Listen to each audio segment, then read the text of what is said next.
Good morning, class 7th English medium students. Now today we start our lesson 1 in social science. As I already told you that our social science book is divided in 5 parts. In our first part, in unit 1, there are 3 lessons, and now we start our first lesson, India and the world. Okay, आज हम हमारा नया lesson जो है, पहला lesson, first lesson वो start कर रहे हैं. हिस्ट्री पार्ट से लेसन है ये, हिस्ट्री का पार्ट है, लेसन 1 है India and the world. As you all know that you already learn about the ancient era. Ancient era के बारे में आप ऑलरेडी 6th स्टैंडर्ड में पढ़ चुके हैं. And now in 7th standard we start the lesson 1 India and the world में हम स्टार्ट करने वाले हैं हमारा मीडिएवल एरा. ओके, जो मीडिएवल पीरियड है, मीडिएवल एज है, उसके बारे में हम इस लेसन में पढ़ने वाले हैं. So first of all students, our history is divide into 3 ages. ये आप सबको पता है कि हमारा जो इंडियन हिस्ट्री है वो 3 एजेस में डिवाइड है. फर्स्ट इज एंशियंट एरा या एंशियंट एज जिसको हम कहते हैं. Second one medieval age and third is modern age. Okay, ancient age you already learn that in ancient peoples they don't have shelters, they don't have food to eat, they don't have clothes to wear. मतलब उनकी जो life थी ancient peoples की, जो ancient area के जो जिनको हम कहते हैं कि आदि मानव जो होते थे, उनके पास ना रहने के लिए स्थान होता था प्रॉपर, ना पहनने के लिए प्रॉपर कपड़े होते थे, ना खाने के लिए प्रॉपर फूड होता था. दैट मीन्स जो भी उनके बेसिक नीड्स थे totally they depends on the nature for them. Okay, totally nature पर डिपेंड करते थे वो अपनी बेसिक नीड्स के लिए. उनको ना एजुकेशन रिलेटेड कोई नॉलेज थी, ना उनको हाउ टू सर्वाइव, किस तरह से सर्वाइव करना है, ये सारी चीज़ें जो थी ये उनके लिए एक नील कंडीशन पे थी. बट धीरे धीरे जिस तरह से डेवलपमेंट होता गया और जो ह्यूमन पीपल थे या जो जिनको कहना चाहिए कि जो ह्यूमंस थे एंशियंट एरा के, एंशियंट एज के, वो धीरे धीरे जिस तरह से कंडीशंस में डेवलपमेंट होता गया, टाइम टू टाइम चेंजेस होते रहे, उसी तरह से उनकी जो थिंकिंग थी, उनकी जो थॉट्स थी, उनकी जो एबिलिटी थी, उसमें भी ऑटोमेटिकली ग्रोथ होता रहा. ठीक है. So now in this lesson we start our medieval era. Medieval age जो है वो नॉर्मली क्या है, मीडिएवल एज जो है वो 2 पार्ट्स में डिवाइड है. मीडिएवल पीरियड जो है वो 2 पार्ट्स में डिवाइड है, early medieval period and later medieval period. Normally जो मीडिएवल पीरियड का टाइम है वो 8th सेंचुरी एडी से माना जाता है कि 8th सेंचुरी एडी से मीडिएवल पीरियड जो है वो स्टार्ट हुआ. ओके, सो मीडिएवल पीरियड को 2 पार्ट्स में डिवाइड किया गया है, early medieval period and later medieval period. Early medieval period is started on 8th century AD and later medieval period is started from 13th century AD. Okay, 8th century से early medieval period को शुरू किया गया था, जो कि 8 to 12 तक चला, इवन 13 तक चला, और 13 से 18 तक जो चला वो हमारा लेटर मीडिएवल पीरियड था. Got it. So now our next point in this lesson is sources of the literary sources of medieval period. Literary sources that means कि पढ़ाई लिखाई से रिलेटेड या ज्ञान से रिलेटेड जो भी sources थे, जो भी साधन थे, वो क्या थे at the time of medieval period. तो नॉर्मली जो आज की डेट में हम कॉपीज, पेंसिल, पेन ये सब यूज़ करते हैं, बुक्स यूज़ करते हैं, इस तरह की फैसिलिटीज़ उस टाइम पे, उस एरा में, उस पीरियड में नहीं थी. मीडिएवल पीरियड में नॉर्मली जो बेसिक आपका लिटरेरी सोर्सेज थे वो अवेलेबल थे writing on palm leaves and birch barks. That means ताम्रपत्र पर आपने सुना होगा, या नॉर्मली अभी जो हिस्टोरिकल सीरियल्स आते हैं, हिस्ट्री बेस्ड सीरियल्स आते हैं, उसमें आपने देखा होगा कि palm leaves and birch barks, मतलब दैट मीन्स कि जो पाम लीव्स हैं, ताम्रपत्र होते थे, उस पर लिखाई, उस पर गुदाई होती थी. ब्रिच बार्क्स जो स्तंभ होते हैं, स्टोन के जो बने हुए होते हैं, उस पर जो नॉर्मली जितने भी आपके कहना चाहिए मेटाफर्स या सिमिलीज नोटेड डाउन होते हैं, या फिर ये कह लीजिए कि उस पीरियड से रिलेटेड जितनी भी चीज़ें हैं वो नोट डाउन होती हैं. वो सारी जो सोर्सेज हैं वो आज की डेट में भी यदि हम देखें तो वो हमें लिटरेरी सोर्सेज का पता बताती हैं कि उस टाइम पे मीडिएवल पीरियड में जो सोर्सेज थे वो नॉर्मली ब्रिच बार्क्स और पाम लीव्स के थ्रू ही यूज़ किए जाते थे. Birch barks and palm leaves के थ्रू लिटरेरी सोर्सेज जो थे वो हमारे मीडिएवल, अर्ली मीडिएवल पीरियड के लिटरेरी सोर्सेज हैं, जो कि ताम्रपत्र और स्तंभ जो हैं हम नॉर्मली देखते हैं. आप अगर किसी मॉन्यूमेंट या किसी हिस्टोरिकल प्लेस पर विजिट करने जाते हो, फॉर एग्जांपल यदि आप आगरा वगैरह घूमने जाओ या रेड फोर्ट वगैरह में आप जब भी कभी विजिट करो, तो आप देखोगे कि वहाँ पर नॉर्मली जो स्टोन्स होते हैं उस पर राइटिंग होती है ना, उस पर गुदा हुआ रहता है, उस पर लिखा रहता है. तो these are known as palm leaves and birch barks जो होते हैं वो यही होते हैं। इसी तरह की जो सोर्सेज हैं ये नॉर्मली एंशियंट और मीडिएवल पीरियड के सोर्सेज हैं जो कि हमें उस टाइम के लिटरेसी का नॉलेज देते हैं। Got it. इसके अलावा नॉर्मली जो उस समय में जो कॉइन्स होते थे मीडिएवल पीरियड्स में वो कॉपर कॉइन्स होते थे। ओके जो आज की डेट में जो नॉर्मली हम एल्यूमिनियम या जो पर्टिकुलर एक मेटल के कॉइन्स बनते हैं वो कॉइन्स नहीं होते थे। मीडिएवल पीरियड में जो कॉइन्स और जो भी कहना चाहिए मनी का यूज़ किया जाता था वो कॉपर बेस्ड या फिर जो नॉर्मल उनका एक पर्टिकुलर मेटल होता था उसको बनाते थे वो, और उसके थ्रू वो अपना जो भी परचेजिंग एंड ऑल है वो करते थे। इसके अलावा राइटिंग्स जो रिटर्न रहती थी प्लेट्स पे, कॉपर प्लेट्स पे और स्टोन्स पे जो राइटिंग्स रहती थी वो भी एक मीडिएवल पीरियड का लिटरेरी सोर्स है। मतलब कि जो स्टोन्स पर राइटिंग्स लिखी जाती थी या कॉपर प्लेट्स यानी तांबे के पत्रों पर ताम्र पत्र जैसे मैंने कहा आपको उस पर लिखा जाता था, ये सारी जो सोर्सेज थे ये भी मीडिएवल पीरियड में लिटरेरी सोर्सेज के रूप में उजागर हुए या उस समय इन्हीं सोर्सेज का यूज़ किया जाता था। ओके नाउ ऑथेंटिक सोर्सेज जो इन्फॉर्मेशन अवेलेबल कराते हैं हिस्ट्री से रिलेटेड और एंशिएंट पीरियड से रिलेटेड वो सारे हैं जो आज की डेट के मॉन्यूमेंट्स हिस्टोरिकल बिल्डिंग्स वगैरह सारी हैं, वो सारी जो प्लेसेस हैं वो आपको जानकारी देती हैं कि पुराने समय में या मीडिएवल एरा में किस तरह की लाइफस्टाइल थी। ओके किस तरह का एडमिनिस्ट्रेशन था, किस तरह के रूल्स रेगुलेशंस किंगडम्स के थ्रू और किंग्स के थ्रू फॉलो कराए जाते थे, बनाए जाते थे। ये सारी जो चीज़ें हैं ये पुराने जितने भी हमारे लिटरेरी सोर्सेज हैं उनके थ्रू हमें इन सब बातों का पता चलता है। इसके बाद हमारा नेक्स्ट पॉइंट है political condition India during the medieval period. Medieval period के समय पॉलिटिकल कंडीशंस क्या थी, तो as I told you in our last class that many types of kingdoms, अलग अलग किंगडम्स अलग अलग डायनेस्टीज थी उस एरा में उस समय में, और वो किंगडम्स वो साम्राज्य के अलग अलग राजा थे।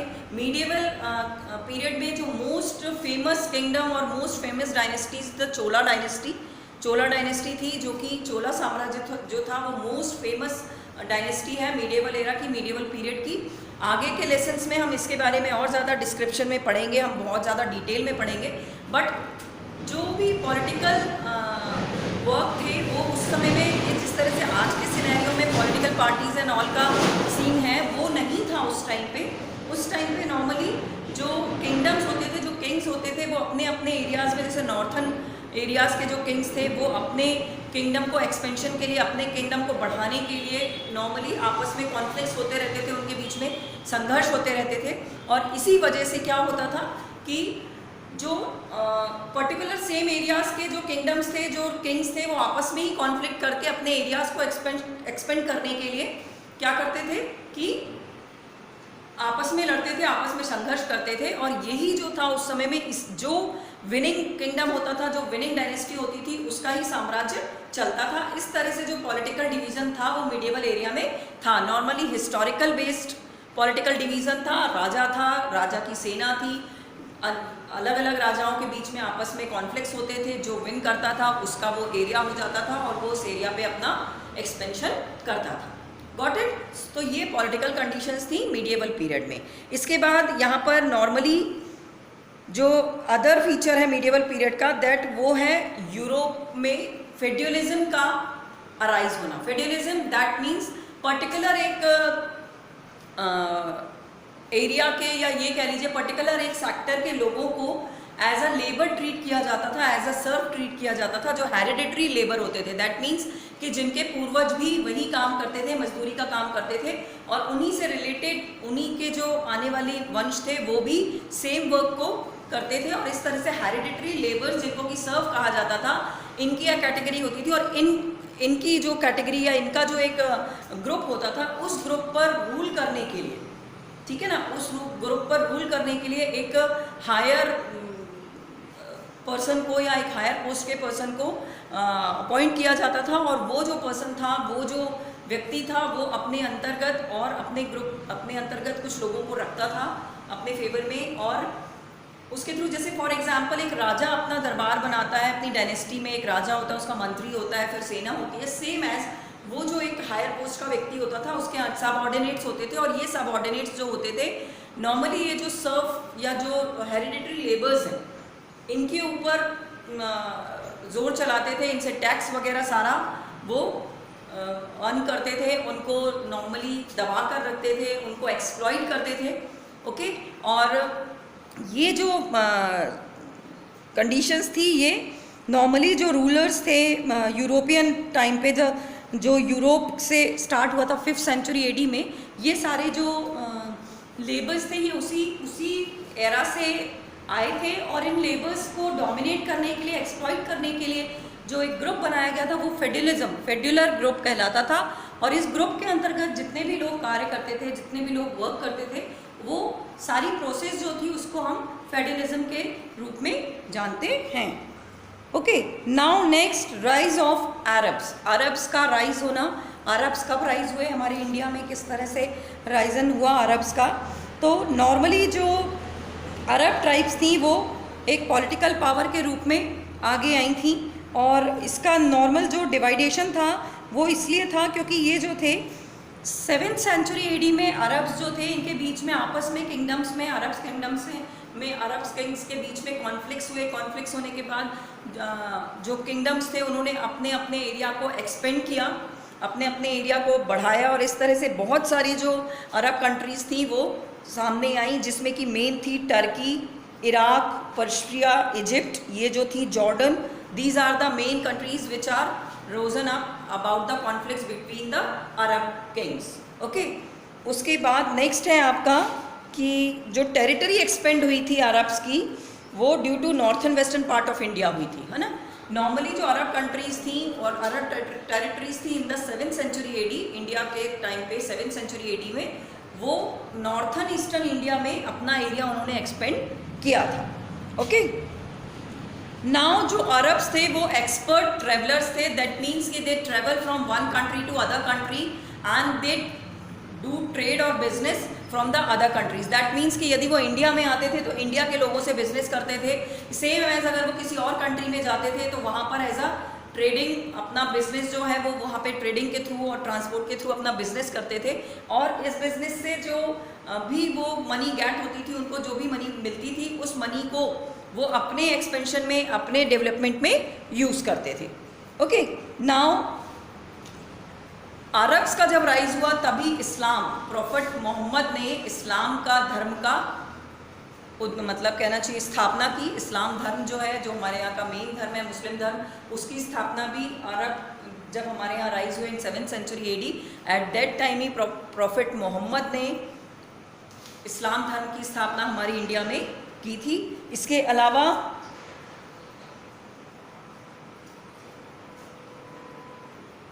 The Turkies were successful establish their empire in India also. अरब में जो टर्कीज कंट्रीज थी, टर्किश लोग थे, उन्होंने भी इंडिया में सक्सेसफुली अपना एम्पायर स्थापित किया, है ना। तो नॉर्मली 5th एडी में पॉलिटिकल जो कंडीशंस थी वो according to the kingdoms and dynasties के आपसी कॉन्फ्लिक्ट के बीच में हुई। फिर उसके बाद जो आपका फेडरलिज्म आया वो 6th सेंचुरी एडी के आसपास आया, है ना। 7th सेंचुरी एडी में क्या हुआ, अरब की स्थापना हुई, इस्लाम धर्म की स्थापना हुई, अरब्स ट्रेडिंग वगैरह करते थे अलग अलग कंट्रीज से। And after it in 8th century AD जो मीडिएवल एरा इंडिया का था, वो जो मीडिएवल एज थी वो स्टार्ट हुई, जिसमें कि normally literary sources palm leaves and birch barks थे, कॉपर प्लेट्स और स्टोन्स के ऊपर जो राइटिंग की जाती थी वो भी उस समय के लिटरेरी सोर्सेज में मेन है। Copper coins and special metal coins को उस समय में यूज़ किया जाता था, है ना। जो भी normally historical buildings, historical monuments वगैरह हैं, वो सारे जो पुरानी ऐतिहासिक इमारतें हैं, ऐतिहासिक स्मारक हैं, वो सभी हमें मीडिएवल, उस टाइम के मीडिएवल एरिया को के बारे में नॉलेज देने के लिए बनाई गई थी। Got it. उसके अलावा जो हमारा मीडिएवल एरिया था वो 2 पार्ट्स में डिवाइड हुआ, early medieval area then later medieval area. Early medieval area normally आपकी जो स्टार्टिंग थी उसकी वो 8th सेंचुरी एडी से थी, एंड लेटर मीडिएवल पीरियड की स्टार्टिंग जो थी वो 13th ऑफ सेंचुरी से थी। So students, now this is lesson 1 which is completed now, and now the exercise and question answers we will do in our next video.